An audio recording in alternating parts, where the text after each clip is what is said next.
What's up guys, Excalibur here and welcome back to Star Ocean Anamnesis. So, with the latest update, Evelysse has finally become playable, and she brings a unique skill to the game. So, let's take a look at her.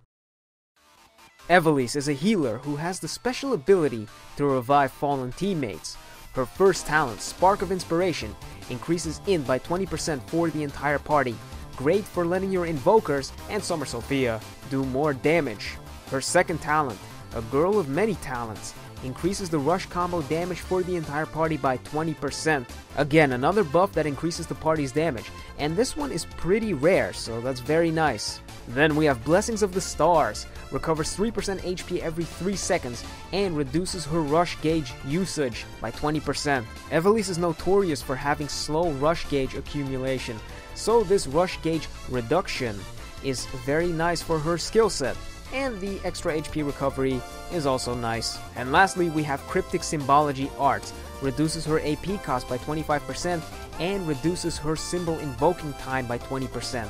So the reduced AP cost allows her to use her high AP skills in a combo, and the reduced invoking time allows her to stay on top of healing her party and build her rush a little quicker. Now, moving on to her battle skills. Her first skill, Radiant Lancer, unleash myriad lances of light. Its power is determined by multiplying int by 300%. It does 8 hits, costs 27 AP, and it has a light element. Personally, I don't think this attack is worth using. It does the most hits out of any of her attacks, but her cast times are so slow that you might as well use something with a bit more power, and it does cost the least amount of AP out of all of her skills, but she has the AP cost reduction. Then up next we have Conjure Comet, summon an orb of holy light and hurl it in front of you. Its power is determined by multiplying int by 360%, does 5 hits, costs 30 AP, and it has a light element. This attack is pretty good. The animation is fast, and it has a bit of tracking, so I highly recommend using this. Then we have Fairy Light, recovers some of all allies' HP, and it costs 60 AP. So this is the standard AoE heal, and you definitely want to be running this, because if not, then why would you be running a healer? And lastly we have Sunflare, cast a ring of light rays that focus on your foe. Its power is determined by multiplying int by 570%, it does 6 hits, costs 42 AP, and it has a light element as well. This is her most damaging attack, and it's the one you'll be using as a combo finisher. Her rush is called Celestial Calling. Beset your foe with summoned lances, then attack with your scythe. Its power is determined by multiplying int by 3500%.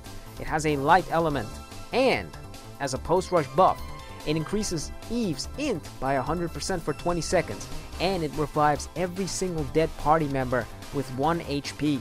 Now this rush is what sets Eve apart from everybody else. It doesn't do that much damage, mostly because it has an average multiplier, and Eve's int stat is not that great to begin with, so usually you want to use this as a rush opener. But the big thing about this rush is that it revives every party member with 1 HP, and Eve can then of course heal them up. But the unfortunate part is that Eve's rush gain is not great, so usually you have to make a choice. Do you want to give your other party members more rush damage by also rushing in the chain, or do you want to hold off so that you can revive them? But that mostly comes down to who you're playing with. Personally, I will prioritize reviving people with this rush over using it for more damage, because if you're not going to use it to revive people, then why bring Eve at all? Now let's take a look at the weapons. I recommend the Racket Staff, which you can get from the gacha right now actually. So, this staff increases light damage, it increases your HP, and it reduces the chance of being targeted by an enemy. Great for Eve all around. But if you can't get your hands on this weapon, there's also the Winged Scepter that you can get from the Staff coin shop. So just transmute a weapon, get the coin, and exchange it for the Winged Scepter. It increases your int stat, it increases the damage of Sunflare, and when it's limit broken, it gives you a small HP recovery every 3 seconds. Overall, a decent weapon for general use. And if you're wondering about accessories, I recommend the Energy Bracelet, which increases your HP by 10% and gives you a 30% chance to survive a lethal attack if your HP is sitting at 10% or more. Overall, great for survivability, and if the Guts procs, you can just heal yourself back up to full and have another Guts ready to go. Now let's move on to the skill set. I recommend you run Conjure Comet, Fairy Light, and Sun Flare. Fairy Light is obvious, and Conjure Comet and Sun Flare because you can run them both in a combo and do a decent amount of damage like that.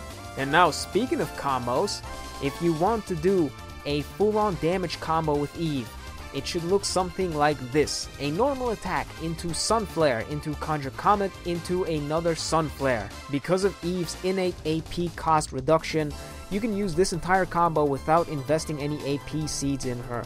Very nice. And if you're looking for something that's a bit more survivability oriented, you could do a normal attack into Fairy Light, into Conjure Comet, into Sun Flare. This way you can keep your entire team at full health and you can do some damage in the process.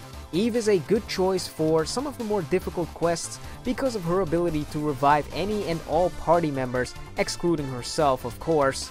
So for the more drawn out fights, just in case somebody makes a mistake, you can pick them right back up and they can go from where they left off.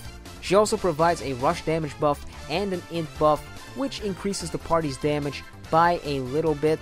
However, she suffers from having slow rush gain, which means you have to pick and choose your moments to rush carefully, and she doesn't really bring anything to help physical allies. Nonetheless, she is a great choice for helping out people who think playing on auto in Misery 3 is a good idea. Alright, and that does it for the Eve character guide. So, with that one out of the way, I think it's pretty obvious who I'm going to cover in my next character guide. Anyway, hope that was helpful, and I guess I'll see you guys next time. Peace!